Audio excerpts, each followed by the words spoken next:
Hello brilliants, अभी हम कर रहे हैं 7th क्लास के लिए चैप्टर एरिया एंड पेरीमीटर।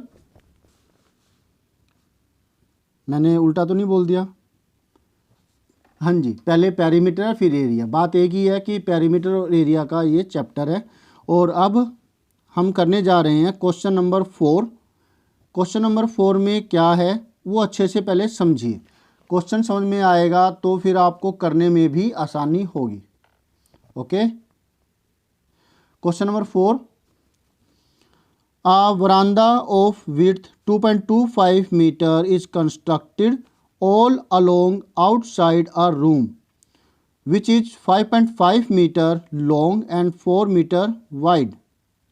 एक वरांदा बनाया गया है, रूम है, जैसे यही समझ लो, जैसे ये रूम है, ये वैसे क्वेश्चन नंबर 3 का है। ये रूम हो गया और इसके चारों तरफ ये वरांदा बनाया गया, ये जो रीजन है इस तरीके से। और कितनी जो उसकी विड्थ है वो 2.25 मीटर की है।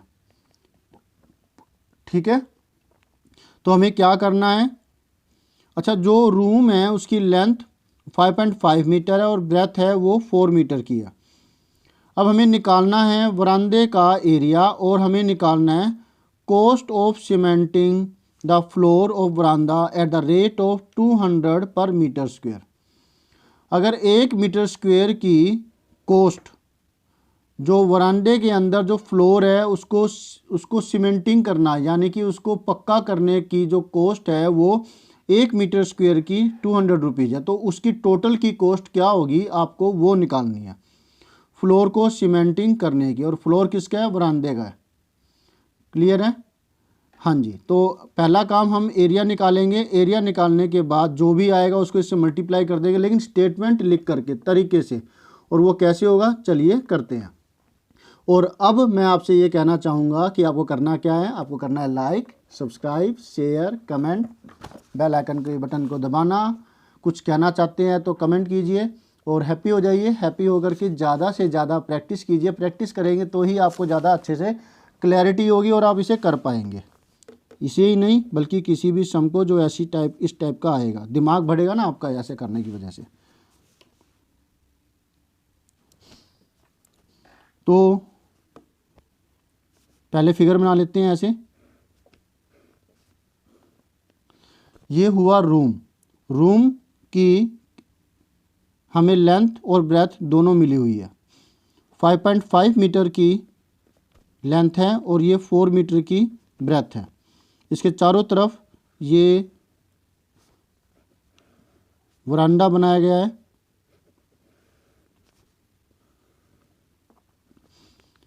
ये जो लेंथ है यानी कि जो विड्थ है, मोटाई है इसकी रूम के चारों तरफ वरांडे की, ये हर जगह सेम है 2.25 मीटर।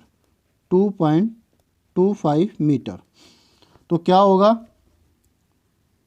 अब हम पहले करेंगे, इसको नाम दे दिया PQRS, इसको नाम दिया ABC and D। In the case of, पहले रूम जिसकी डायमेंशन दे रखी है वो लिख लेते हैं। In the case of room, room के केस में रूम कैसा है? ABCD रेक्टेंगुलर है, तो वो यहाँ लिख लेते हैं।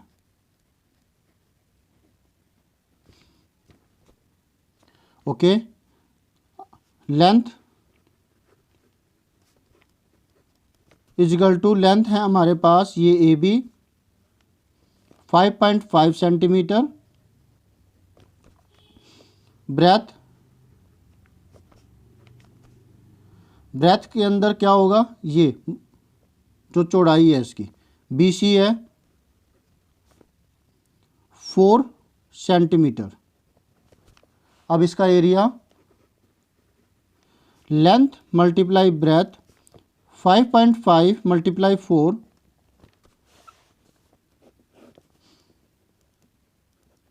4 5 जा 20, 0 2, 4 5 जा 20, 2 22।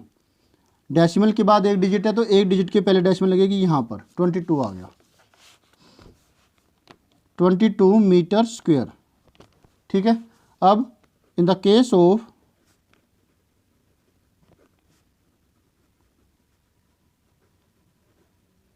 रेक्टेंगुलर PQRS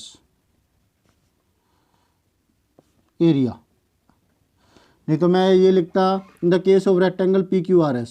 अब रेक्टेंगुलर कह दिया तो अब कुछ ना कुछ तो PQRS के आगे लिखना पड़ेगा, तो मैंने यहाँ पर एरिया लिख दिया।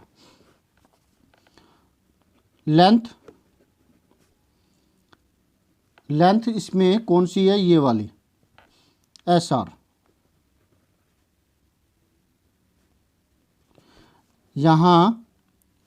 यहाँ से लेकर के यहाँ तक की जो लेंथ है वो 5.5 है, और ये इतनी जुड़ गई, और यहाँ से लेकर यहाँ तक इतनी जुड़ गई। ठीक है।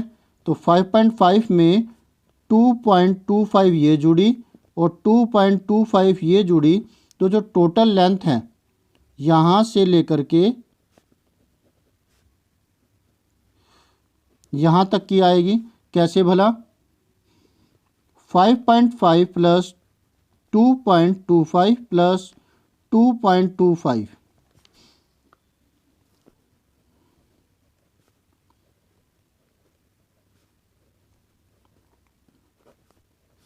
5 5 10 1 1 5 6 2 8 2 10 1 1 5 6 2 8 2 10 सेंटीमीटर होगी, सॉरी मीटर होगी, 10 metre.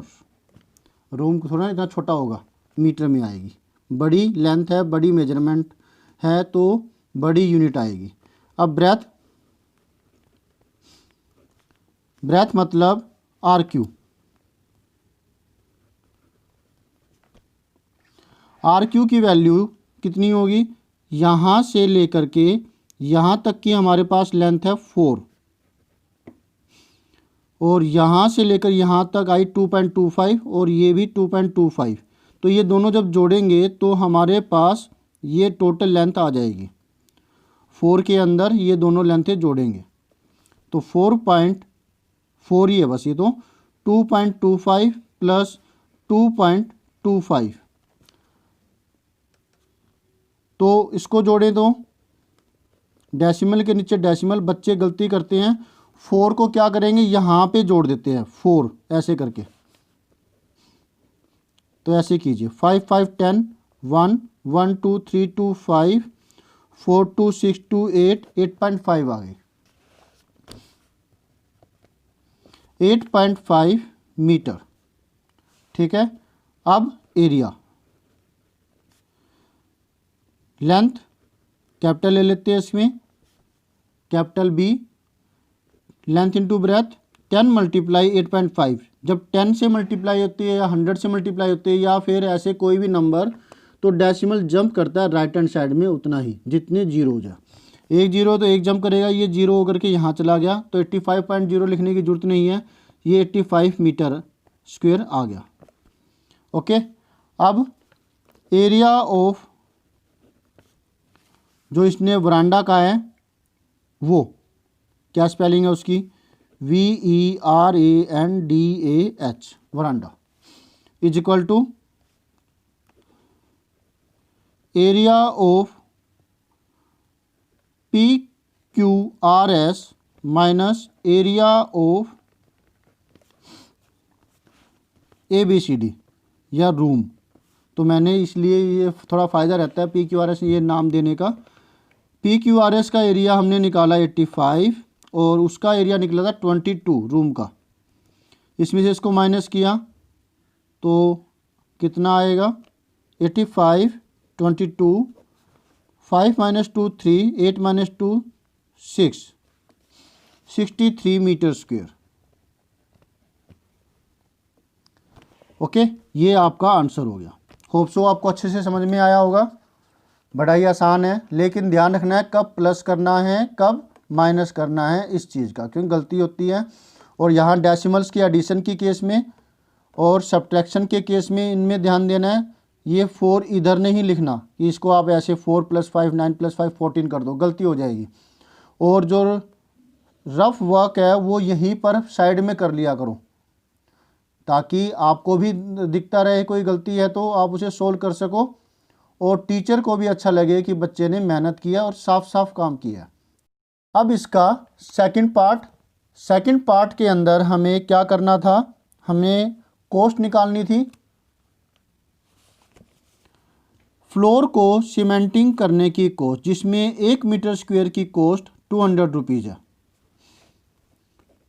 Cost of cementing 1 metre square area is equal to rupees 200, 200 रुपये है, ये रेट है ना इसका। तो कॉस्ट ऑफ सीमेंटिंग कितनी, जो हमने एरिया निकाला था वरांदा, इसके फ्लोर को करनी है ना, तो 63 से मल्टीप्लाई करेंगे। तो 63 metre square area is equal to 200 multiply 63। इसको मल्टीप्लाई करें 63 को 2 से, 2 3 जा 6, 2 6 जा 12, 126 आया, 126 और 2 जीरो पीछे लग जाएगी, तो 12,600 रुपीज़ ये कॉस्ट आती है इसकी। ठीक है, समझ में आया आपको? तो ये अच्छे से देख लीजिए। सॉल्यूशन 4,